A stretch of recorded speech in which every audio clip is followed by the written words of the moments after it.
Nubwo intambara n'ubwoba bwazo bikomeje kuzenguruka Israeli, abaturage n'abatavuga rumwe n'ubutegetsi bashaka amatora. Yakomeje gusubikwa kubera intambara, ariko noneho agomba kuba bitarenze tariki 27 z'ukwezi kwa 10 2026.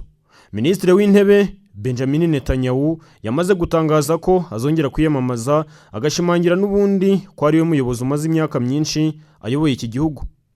Kuba umuyobozi bimubera ubuhungiro bw'ibyaha akurikiranyweho birimo ruswa n'ibindi, kugera no ku ruhare n'amakosa we cyangwa abambari be bagize mu gitero Hamas yagabye kuri Israeli ku itariki 7 z'ukwezi kwa 10 mu mwaka 2023, kigahitana abantu benshi kurusha ibindi byose byabayeho mu mateka y'igihugu cya Israeli. Gutsinda aya matora bisobanuye no gusoza ubuzima bwe bwa politike ari mu manza. Kimwe mu byo akoresha ngo agume ku butegetsi ni ugushora Israeli mu ntambara zidashira kugira ngo amatora asubikwe cyangwa akorwe mu gihe cy'intambara. Ubu noneho yazanye icyitwa Super Sparta, gikubiyemo umushinga wo guhindura imiterere y'ubuzima bwa Israeli igahinduka igihugu cy'abarwanyi bihoraho nk'uko byigeze bibaho mu mujyi wa Sparta wo mu Bugereki bwa kera.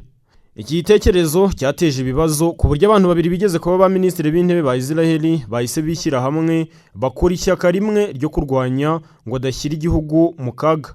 Aya matora nayo ubwayo yahindutse indi ntambara y'imbere muri Israeli. Ni ihe mikino ya politike iri gukinwa muri Israeli mbere y'aya matora. Tuguhaye ikaze kuri Jado Dukuze Official. Kugeza ku munsi wa nyuma w'ukwezi kwa Mata 2026, imiterere y'umutekano wa Israeli igaragaramo ibintu bibiri bivuguruzanya. Nubwo abaturage bagaragaza umunaniro ukomoka ku kubura intsinzi isobanutse, baracyashyigikiye intambara irimo guhangana ku mpande nyinshi, cyane cyane Iran ndetse na Hezbollah yo muri Liban. Uko kwihangana kurimo kugeragezwa n'ubuyobozi buri kugerageza gushyiraho gahunda yo guhora mu ntambara iciriritse. Icyerekezo cyiswe Super Sparta, izina ryatoranyijwe na Minisitiri w'Intebe Benjamin Netanyahu. Ubushakashatsi buheruka bugaragaza ko nubwo abaturage bashyigikiye intego z'intambara, batangiye kutishimira ko leta idashobora gusobanura cyangwa kugera ku musozo ugaragara. Ibi byatumye ihuriro riri ku butegetsi ritabasha kubona abarishyigikira bashya, mu gihe abatavuga rumwe bo bagenda biyongera buhoro buhoro, nubwo nabo bataragera ku rwego rwo gushinga leta badafatanyije n'imitwe n'amashyaka by'Abarabu. Izi ntambara nizo turufu iri gukoreshwa mu kwiyamamaza. Netanyahu n'abambari be bazarikoresha nk'impamvu agomba kongera gutorwa, abamurwanya nabo bakazikoresha mu gushaka kumutsinda. Mu ntangiriro z'intambara, Israeli yatekerezaga ko igitutu cy'intambara kizahirika ubutegetsi bwa Iran. Nyuma y'ibyumweru hafi 7 by'imirwano, byagaragaye ko gutekereza gutya kwari uguhubuka no kwibeshya. Nubwo Iran yakubiswe bikomeye, ariko yagaragaje ubushobozi bwo kwihanganira ibitero mu buryo budasanzwe. Kugeza uyu munsi ikibazo cyo gukora intwaro kirimbuzi muri Iran kiracyahari, cyane cyane mu bijyanye na kilogramu 460 za uranium yongerewe ingufu. Amasezerano ashobora kuzaboneka ni nk'ayo mu 2015 yiswe JCPOA, kandi ubuyobozi bwa Netanyahu bwamaze imyaka myinshi burwanya. Ibi bituma agahenge hagati ya Israeli na Iran gafatwa nk'akaruhuko gato k'agateganyo ko hatari icyizere cy'iherezo ry'intambara. Ubushakashatsi bugaragaza ko 61% by'abanya-Israeli batemera aka gahenge, mu gihe 29% gusa aribo bagashyigikiye. Mu ntangiriro 69% bizeraga ko ubutegetsi bwa Iran buzahita busenyuka, ariko ubu ni 33.5% gusa bakibyizera. Kuri Hezbollah hari ibiganiro byahuje Israeli na Liban byabereye Washington ku wa 14 Mata, ariko ntibyahawe agaciro kanini mu itangazamakuru rya Israeli. Nubwo byari byitezweho umusaruro muke, inzitizi ziracyari nyinshi. Leta ya Liban iracyafite intege nke kandi ntishobora kwambura Hezbollah intwaro. Icyizere hagati yayo n'ibihugu by'Abarabu nacyo kigaragara ko cyagabanutse cyane. 80% by'Abayahudi muri Israeli bashyigikiye gukomeza intambara muri Liban, mu gihe 66% by'Abarabu bo bayirwanya. Itangazo ritunguranye rya Perezida Donald Trump ku gahenge ko muri Liban ryasize Benjamin Netanyahu nta mahitamo menshi afite. Aka gahenge gafatwa nk'igitutu cy'Amerika kuruta kuba icyemezo cya Israeli, bikaba byaratumye abaturage ba Israeli banenga ubuyobozi, cyane cyane mu majyaruguru ya Israeli, aho abaturage bakomeje kubaho mu bwoba bw'ibitero bya Hezbollah. Hakurya muri West Bank, leta ya Israeli iri gukoresha amahirwe yo kuba isi ihugiye kuri Iran, maze Netanyahu agakomeza politike zikomeye muri West Bank. Harimo izo kwimura abanyapalestine no kongera ihohoterwa, n'ibindi bigatuma amahoro arambye arushaho kuba kure. Hamaze gushingwa imidugudu mishya irenga 30 y'abimukira b'Abayahudi, bigaragaza gukomeza kwigarurira ubutaka bw'Abanyapalestine buhoro buhoro. Ahasigaye ni muri Gaza, kandi hari ibimenyetso byerekeza ukugaruka kw'intambara ikomeye. Icya mbere ni ukunanirwa kw'imbaraga za Leta Zunze Ubumwe za Amerika mu kwambura Hamas intwaro. Hamas kandi nayo yanze kuzirambika hasi mbere y'uko ingabo za Israel zose zitaha. Muri ibyo, Israel ifite amatora agomba kuba bitarenze ku itariki 27 z'ukwezi kwa 10 mu 2026. Iki ni kimwe mu bihe bya politike bikomeye igihugu kigezemo mu myaka ya vuba. Aya matora agamije gutora abagize inteko ishinga amategeko ya Israel izwi nka Knesset, igomba kuba igizwe n'abadepite 120. Mu buryo bwa demokarasi ya Israel, ishyaka cyangwa ihuriro ry'amashyaka ryagize nibura imyanya 61 niryo rishyiraho leta urihagarariye akayobora Israel. Ibi bituma amatora ataba irushanwa ry'amajwi gusa, ahubwo akaba n'urubuga rukomeye rwo kuganira ku mahuriro ashobora kuvuka nyuma y'amatora, kubera ko nta shyaka rimwe rishobora kubona aya majwi. Mu mateka ya Israel ni gake cyane haboneka ishyaka rimwe rifite ubwiganze busesuye. Kubera iyo mpamvu, kugirana amasezerano hagati y'amashyaka bituma politiki iba y'inyungu z'impande nyinshi, ariko nanone igahora irimo kutumvikana. Uko amatora akorwa muri Israel nabyo bituma amatora abayo mu rwego rwo hejuru mu buryo bw'imiyoborere. Igihugu cyose gifatwa nk'agace kamwe ko gutoreramo, aho abaturage batora amashyaka aho gutora abantu ku giti cyabo. Uburyo bwitwa proportional representation butuma imyanya igabanywa hashingiwe ku majwi buri shyaka ryabonye. Icyakora kugira ngo ishyaka rigire imyanya mu nteko, rigomba kuba ryabonye amajwi ahera kuri 3.25%. Ibi bigamije gukumira amashyaka mato cyane atagira imbaraga, ariko nanone byongera imikino muri politike mu mashyaka. Kubera iyi miterere, amatora akurikirwa n'ibiganiro birebire byo gushaka uko amashyaka yakorana, bigakorwa hagati y'abayobozi bafite inyungu zitandukanye cyane. Aya matora yo mu 2026 aje mu gihe cyihariye, aho igihugu kiri mu bihe by'intambara n'umutekano muke mu karere. Muri iki gihe, politike ya Israel iyobowe cyane n'ingaruka z'intambara tumaze kuvugaho. Minisitiri w'intebe Benjamin Netanyahu ari mu bayobozi bazongera guhatanira kuguma ku butegetsi, ariko akomeje guhura n'igitutu gikomeye gituruka ku baturage n'abatavuga rumwe nawe. Hari ibibazo byinshi bijyanye n'imiyoborere ye, uburyo ayobora intambara, n'uko ashobora kugeza igihugu ku ntsinzi ifatika cyangwa ku mahoro arambye. Ibi byose bituma aya matora asa n'azaba ari icyemezo cy'abaturage ku miyoborere ye n'icyerekezo cy'igihugu kigomba gufata. Ku ruhande rw'abatavuga rumwe na leta, hagaragara imbaraga ziri kwishyira hamwe ngo zibashe gutsinda. Abanyapolitike nka Naftali Bennett bagarutse mu ruhando rwa politike, kandi bafite intego yo guhindura ubuyobozi buriho. Nubwo hari amashyaka menshi atavuga rumwe na Netanyahu, ikibazo gikomeye ni uko atajya ahuza ku buryo bworoshye. Amwe muri ayo ni aya kera, ashingiye ku mahame ya gisivile n'ubwisanzure, andi akaba ayobowe n'abashaka umutekano ukomeye, ndetse hari n'amashyaka y'Abarabu afite uruhare rugaragara mu matora.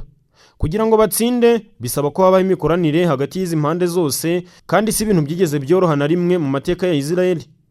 Ikindi kintu gikomeye muri aya matora ni uruhare rw'amashyaka yihariye ashingiye ku idini, cyane cyane y'Abayahudi bayuritira Orthodox.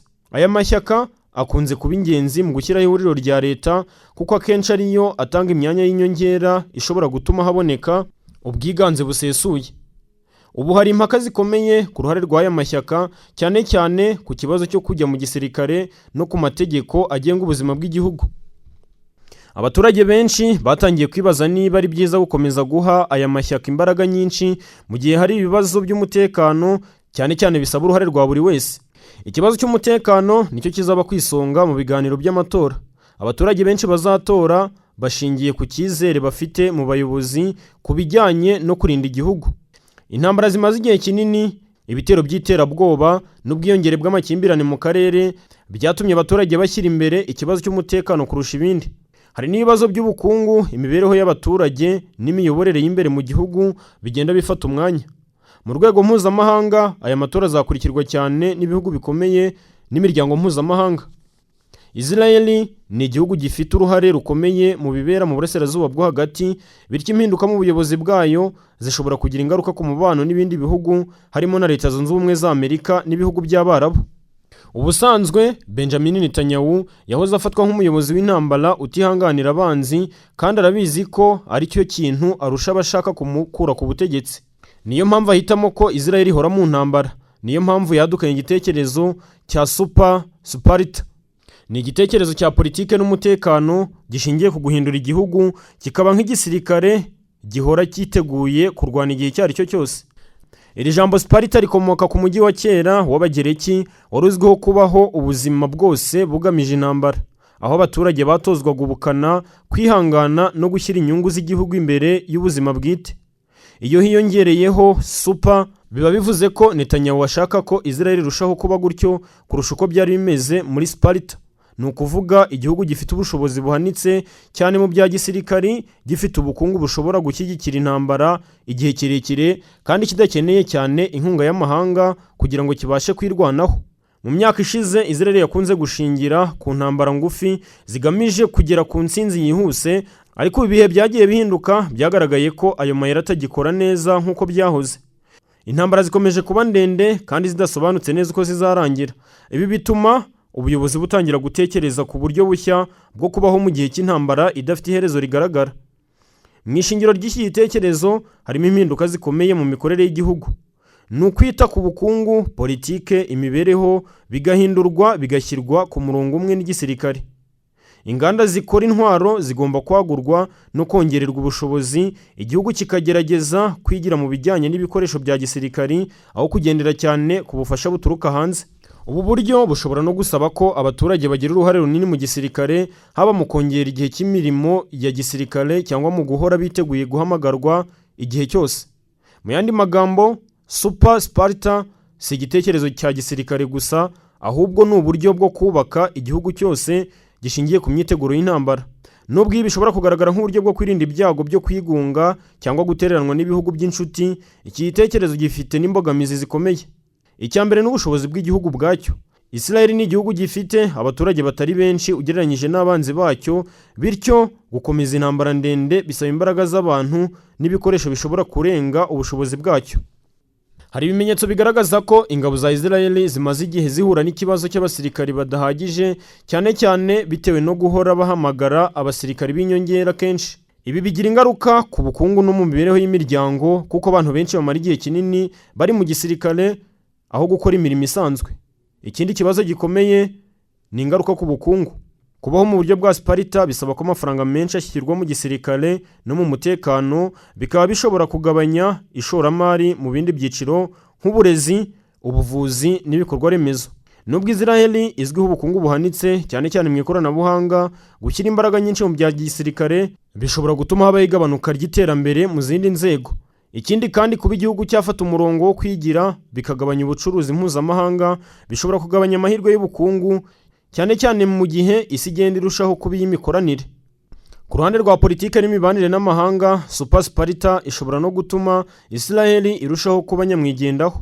Mu gihe ubuyobozi bushyira imbere kwigira no kwirwanaho, bushobora kutita cyane ku mubano n'ibindi bihugu cyangwa ku mishyikirano y'amahoro.